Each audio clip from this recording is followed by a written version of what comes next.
bakozi b'Imana tugiye kwibuka uyu munsi izi nshingano turimo tubahamiriza twarimo tuganira ngo ndimo babwira ngo yewe naje guhamya ikiri ku buzima bwanyu naje guhamya icyo Imana ibahamagariye ariko ntabwo ari njyewe ubahamagaye ni Imana ibahamagaye ibahamagariye umurimo ukomeye wo kuragira umukumbi wayo birabasaba kugira ngo izi nshingano mukeneye kuzihagararamo nk'abazazi Imana ibahamagaye niyo Imana izabashoboresha ntabwo muri mwenyine hari umugabo uri kumwe nawe uzabashoboresha uzabashyigikira ngiye gusaba Pastor Moses agiye guhaguruka Pastor Shaka agiye guhaguruka Pastor Mugisha guhaguruka Pastor James Shamani guhaguruka ngiye gusaba protokoli akuzanire kwa mutekano protokoli nihuse ndagira ngo bagiye gutera intambwe baza tubona kugira ngo basaba kugiye guhaguruka kwakira kugira ngo haguruka hari ikimenyetso kigaragara ngo twiteguye kubashyigikira ndagira ngo tugiye kubakomera amashyi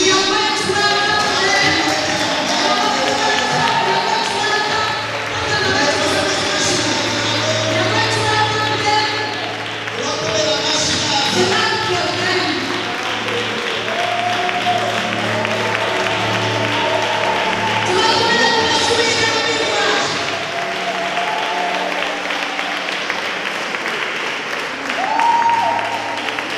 oya ndabizi muremuretse sebe mubanze muze mubanze muze abatatu ntabwo tubasiga bahizi neza haleluya haleluya mubakomera amashyi ko mwarambiwe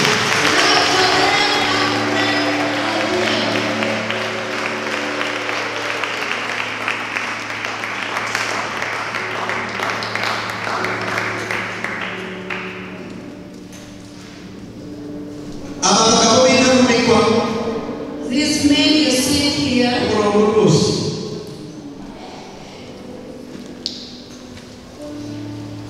murabareba are you seeing them? yewe ntimugire ikibazo niyo nabo bari imbere ntazagabe haleluya Hallelujah.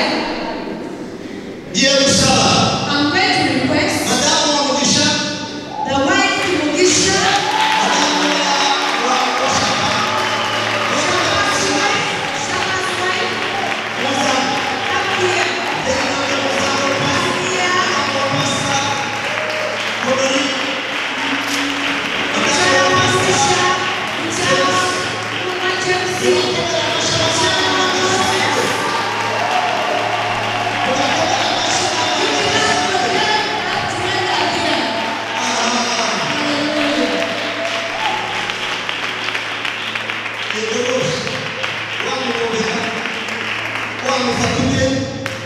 if you'd like to hug him,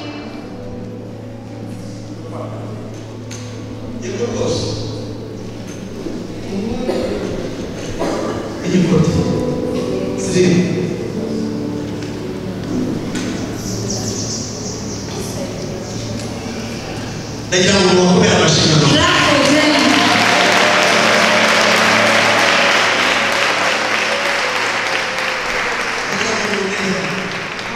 look at me.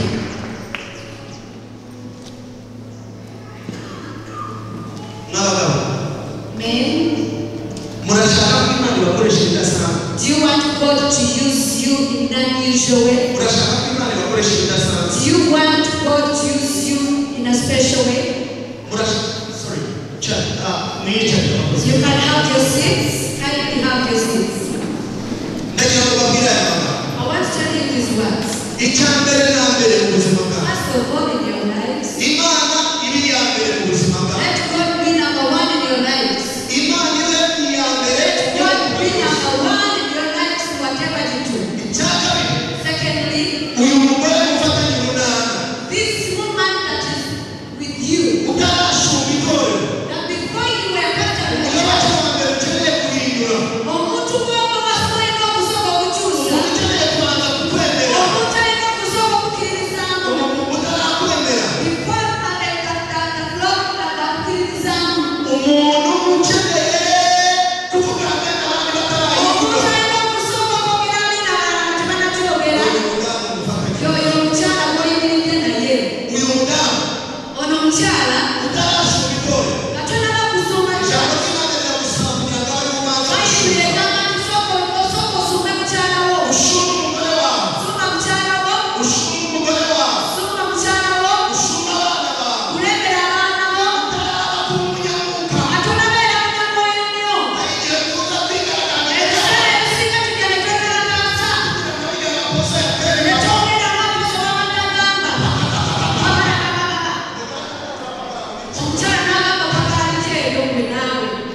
uri mukakama.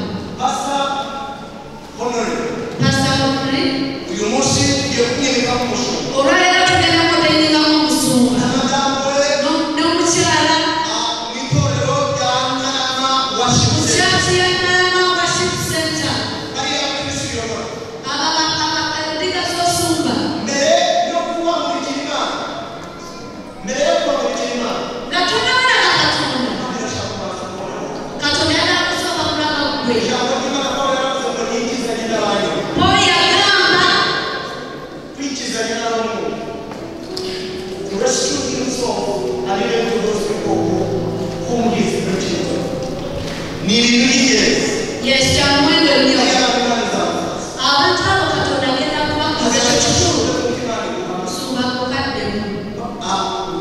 Basa olibali abamaliza. Musumba abantu abo Katonda agenda kubakubuuza. Katonda ajja kubakubuuza. Mu kyaki waliwo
It's ready. Amen.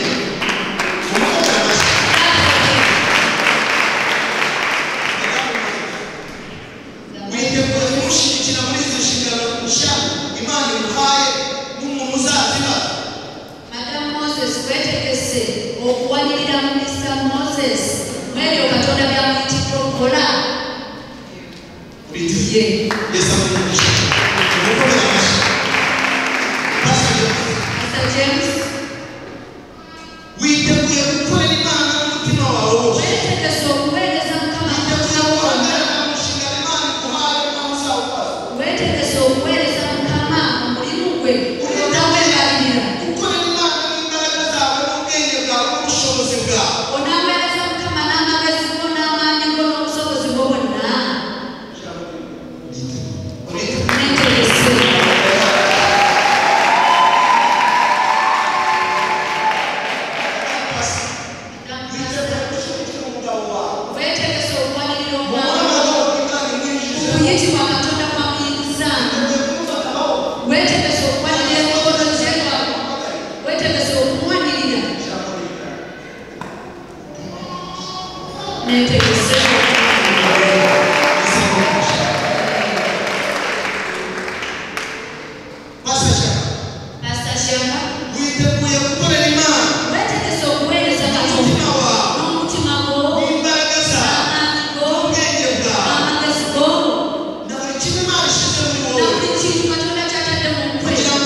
Mothers with the green, mothers with the green, Robo Center,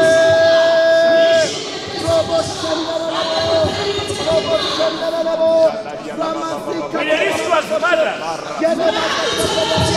Mother, the source of life. Let your produce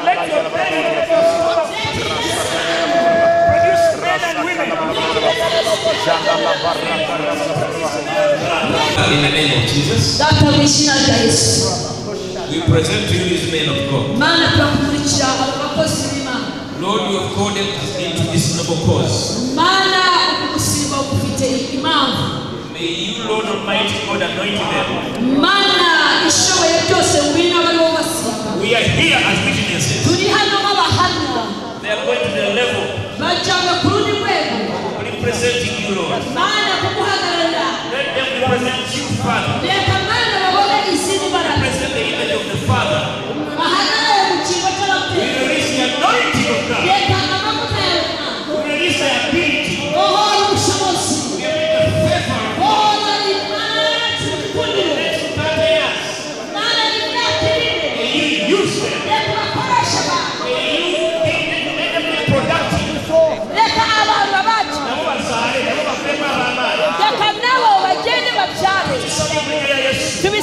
izina rya Yesu ukuboko kw'Imana tangira icyumweru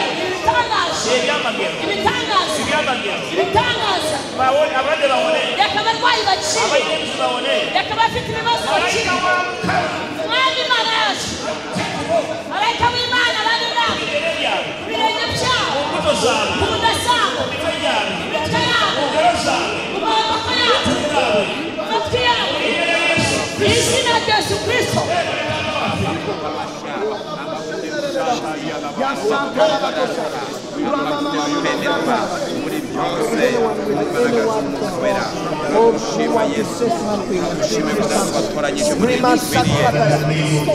Data mu izina rya Yesu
There is no forces of darkness that is going to stop what God is doing through you.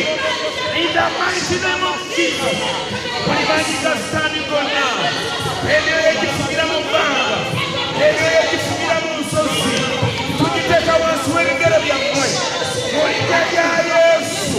We speak the blood of Jesus that speaks better words. Let it speak in your ministry. Let it speak in your finances. Let it speak in your families. Let it speak in your destiny. Out of you shall come a generation. Shall come a generation of men and women, of young men, of young women. I'm going to produce a wonder. I'm going to produce a wonder. May the Lord bless you. May the Lord keep you. May He cause His face to shine upon you and be gracious to you.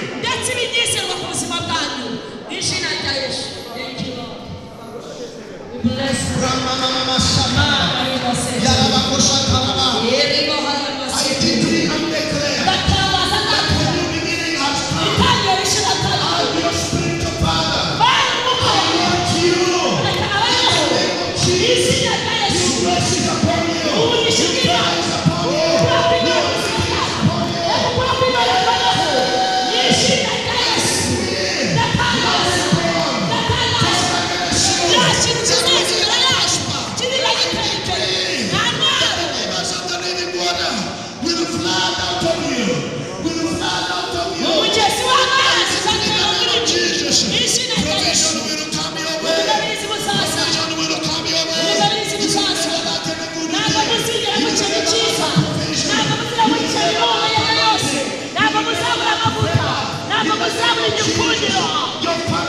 imiryango yanyu izahoraho neza, ubuzima bwanyu buzaba neza, abana banyu bazabaho mu mahoro, nta bukene, nta bukene, nta burwayi, nta gukenyuka.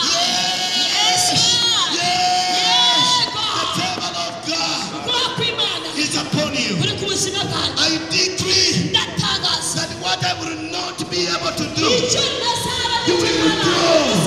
You will excel more than I have excelled. You will do more than I have done.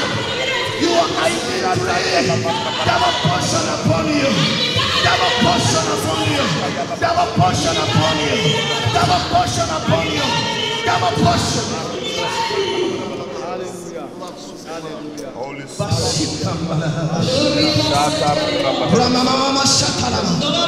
Receive new favor. Receive new favor. Receive the Spirit of God. Receive the power of God. Receive new grace. Receive new grace. Receive new grace. Receive new grace. Receive new knowledge. In the name of Jesus. May our Heavenly Father support you. Pray today that there be a sign that the Lord is with you. That the Lord is with you. The grace of God. I pray for new impartation. New wisdom. Yes. New wisdom. My God. New wisdom. New wisdom. Yes. Yes. Yes. You are special man. You are special man. Call for such a great one.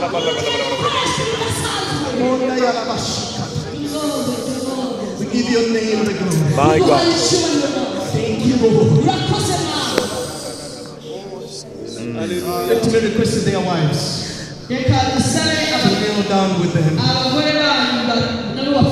I want you to stand with your wives.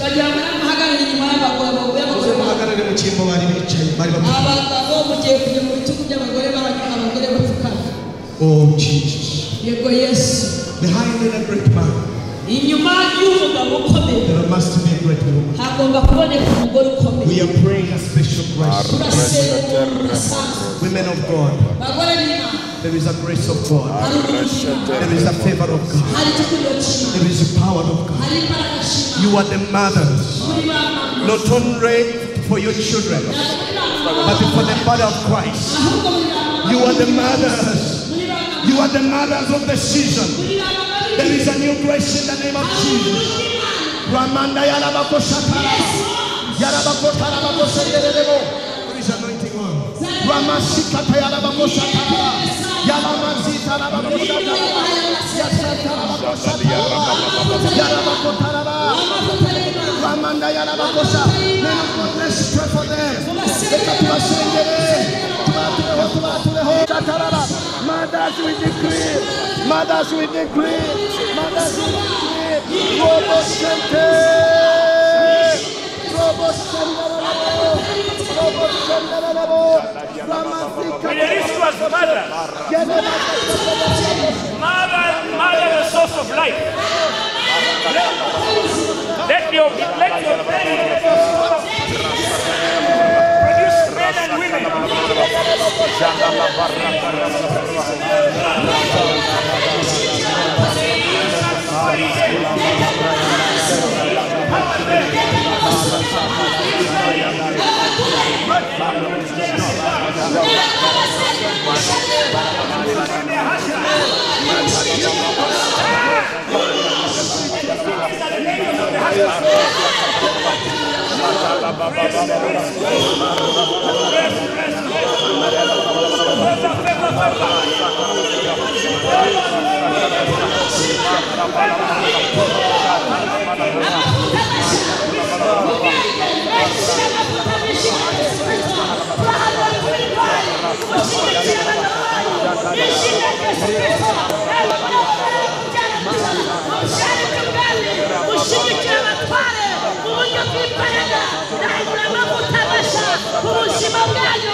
You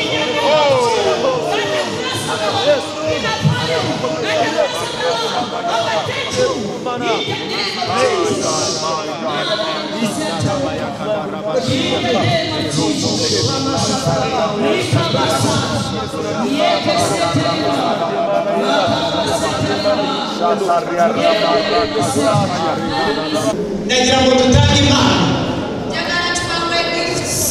Hari impano zagiye zitegurwa n'amatorero. Cyane kuba byiza yuko abakristo b'itorero runaka bahaguruka bose.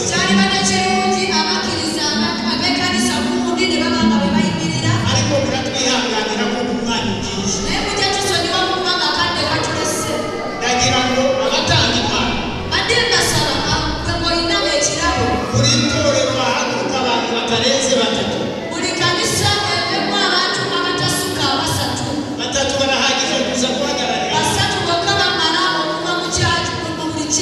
Ndizera ko muri abakristo kandi mu byubahiriza. Reka sabe abafite impano.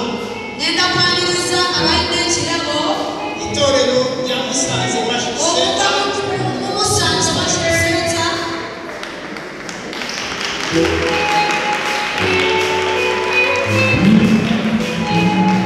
Abafite impano ya Musanze.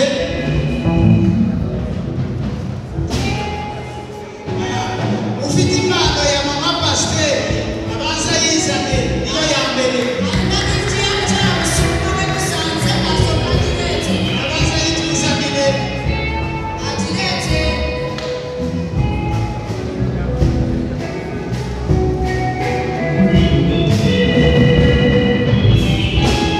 Ubwo n'abandi nabo batanga izindi mpano babiri baze babe biteguye babe hano.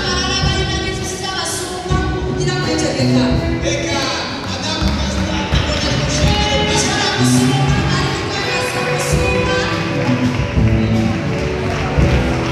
amafoto mwagiye.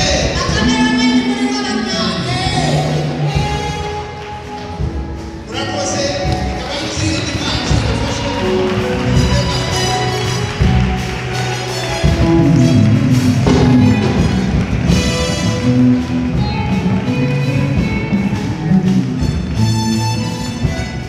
Uze guhagarara impande zombi.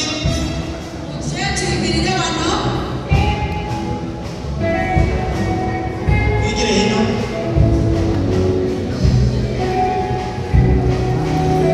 Abafotozi murakoze.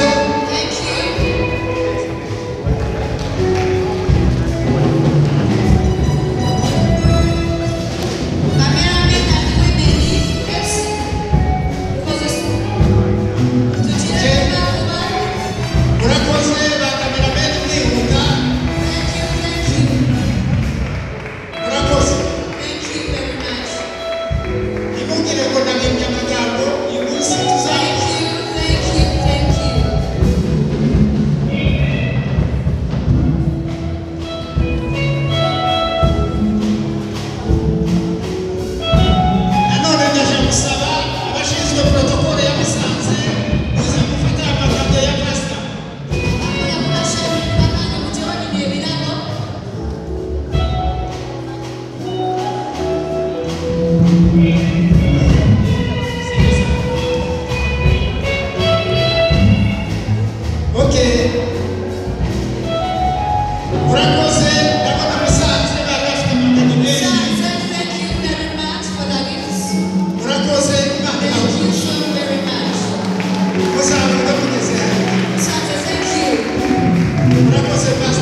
I'm going to request the ushers.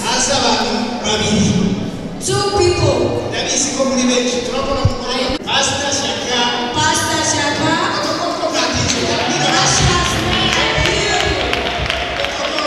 Chief Pastor Shaka.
From Chief Ushering now an associate pastor.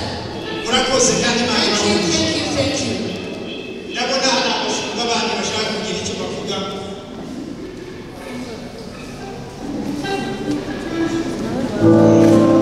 Okay. Ndagira musabe turi kumwe n'abandi bavuye Rubavu.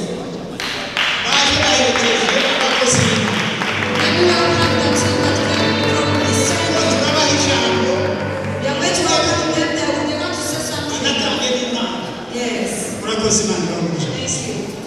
Hallelujah. Tushima uyu munsi kuga Pastor Shaka ndetse na mama Pastor Esme nabagiriye umugisha. They blessed me. Bakora ubukwe nabaye best man wa Shaka. Tugendera mu bajije ndavuga ni ko n'umushumba ba best man w'abashumba bimeze gute byabo. Steven Shaka yageze umutembo aravuga ngo genda ubisengere Imana nibikubuza uzabireke. Pastor Shaka yagamba tumune genda ubisabire kama cyana sala Biblia sisabira kuko Imana n'urukundo kandi connection ifite hagati yanjye nawe. Nemugamba sigana na bisabira nayo engeri Katonda gyatugase. Ariko ndashimana ko twabanye nawe. Nebaza Mukama twabera n'ishyaka. Hamwe n'umushumba mukuru w'itorero abaheshumisha. Senior pastor abasumbe musumba shyaka. Iyo myaka yose Steven yamaze ku Gisenyi atarashaka ageze no mu gihe cyo gushaka twabanye nabo n'abakristo. Ebanga yambera ko twashaka batana basa n'abamaro basa n'tumera katuturi nabo abakiriza. Abakozi b'Imana. Bawereza bamukama nyo. Steven unitange ne commitment afite Steven yewayo nyo baba yewane yokore kitachikola kamalirivu. Sindabibona ubwitange. Abera kumalirivu nyo. Ariko asoza akazi bwije cyane. Baba bamara umurimo ngabuzige nyo. Agasiga madamu akuriwe cyangwa afite ubuhija akaza gukora umurimo. Nareko kucyara bari kutoba bari osana mureke igisenyi na je kigali nareka yo kucyara. Turashimira abashumba be hano. Twebaza abasumba be wano. Ibyo babatuje byonabashyize byonabamatekamo. natwe Siloa Evangelical Center Rubavu batwereye umugisha udasanzwe. Nafe chachi yakweba tumafikie mwinyo. Twazanye nabo dukora umurimo. Nasenebe mpereza nabo. Ariko itorero bashaka kugira ngo base bose. Chachi yonene n'abane babero kuje. Ntabwo dushaka gutwara umwanya tugiye gusubira Rubavu. Tetwagala kumara tetwagala kudayo. Afite umubatizo mu gitondo kare. Tugenda kubatiza abantu kumacha. Ariko dushima Imana kubw'amavuta Imana isutse mu buzima. Twebaza Mukama olw'amafuta agakubakula kubaka. Tubifurije kwaguka. Tubagaliza tubenirage. Kwaguka ubwami bw'Imana. N'obwakabaka bwa Katonda. Kandi turi kumwe nawe. Ate tugenda kuyimirira namwe mu linnya lya Mukama waffe. Twazanye impano izina ry'itorero. Twazanye gift ya church. Reka tubashikirize. Mukama waffe. Murakoze cyane.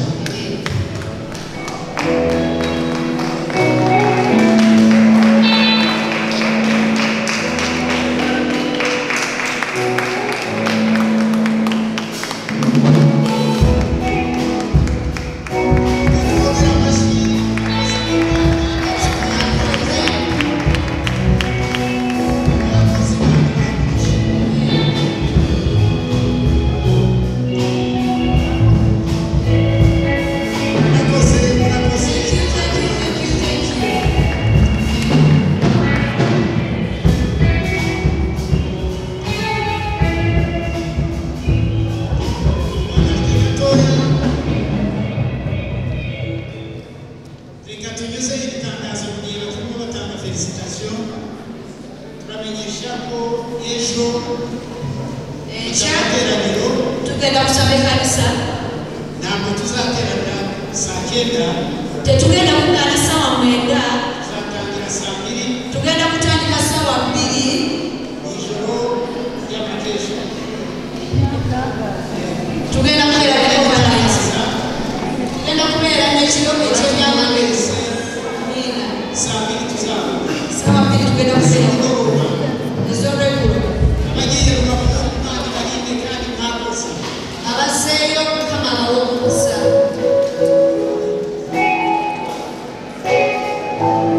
Rero tugiye gutanga akazi itorero rya Bugingo. Tugenda kuwaayo ekisigala mu Bugingo Worship Center.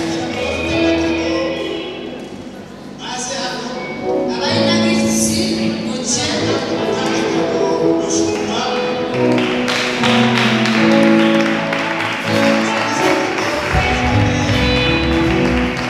Uzane kado zina Bugingo Worship Center. Bugingo Worship Center.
wamenyekana Mukyala wa Moses alina special gift eri omwana.